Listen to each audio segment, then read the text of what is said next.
Hello everyone, today we're going to continue the How to Paint series, this time printing out and painting Dryoid from New Vestroia. So I've already primed this guy.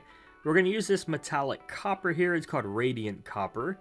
And I'm a little conflicted on it. I'll share my thoughts about that paint at the end. We're also using brown and red paint. I also use black, did not mention that, but I ended up changing some stuff. But just stay tuned, watch the whole video. The first thing we're doing is kind of just brushing this copper onto the figure. It does not stick very well. It takes a little while to dry, and it does not cover in one fell swoop. So I'm going to do multiple coats here. This is just that first one, covering the entire body in this copper color and getting all the nooks and crannies. So as you can see, this is like 4 layers later. I'm still kind of going over it in certain areas, making sure things are good and getting the bottoms of the feet and just other areas I missed because I had to wait for the figure to dry. Just touching everything up as much as possible. That center of Dryoid there is super hard to get into, and some of the bottoms of like the arms and stuff were a challenge as well. So this is what it looks like covered in that copper color. Here I'm also painting, there's like a little cannon piece at the back of Dryoid that I'm painting a dark brown color. Now this color does look really dark right now, but it does actually dry into a pretty decent brown color. So I was pretty happy with that, because when I put it on, I was like, oh, I don't know if this is gonna work. But I'll put pictures up of what Dryoid looks like, the reference pictures I'm using, because obviously that's what I'm going off of, and just kind of slowly painting the different lines in. And again, this acrylic did not stick to that copper very well.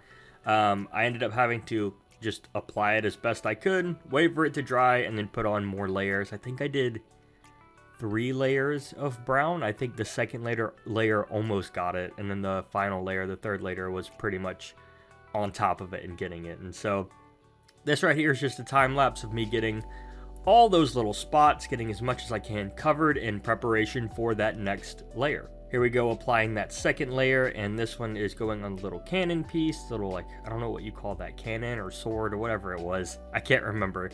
And then going back over again with the second layer, and then eventually I don't think I showed the third layer, but this is just me going over all the stuff I've already done, making sure to get all parts of the body and mimic the reference pictures I've been looking at. Now, once all that brown is on and dried, I went ahead and put the red into the eyes. Dryoid has these very specific red eyes that really make him pop and stand out.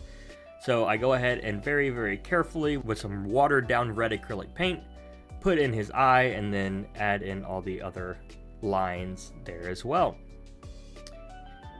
There we go, looking good. And the next thing I do here is just kind of check for anything that's wrong or like pieces I'm missing with that reference photo. So I noticed I needed to change the hands to a black paint, so I end up doing that, as well as just covering some areas with copper that I somehow totally missed, or checking lines that were kind of like the brown had flooded out of the lines to repaint those.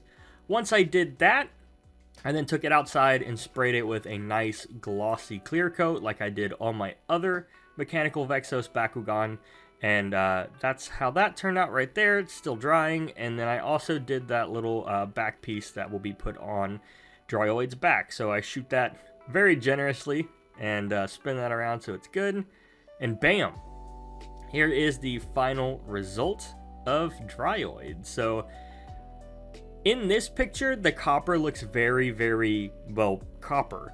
And obviously, if you look at pictures of Dryoid, he's more of an orange color, like a metallic orange. And I looked for metallic orange paint a lot, and it took me a while, and I just never found any.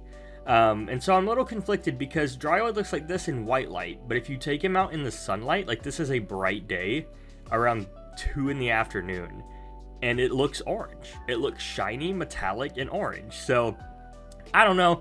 Let me know what you guys think, but this is just finishing off that set of mechanical vexos Bakugan. I'm pretty happy with how this one turned out. It definitely is not as good as Boreades or Mock Spider. Some of it was just a bit hard to get into, but I hope you guys enjoyed this video. If you did, feel free to leave a like, drop a comment, and of course subscribe for more awesome content. My name is Jesse. I'll see you in the next one. Peace out.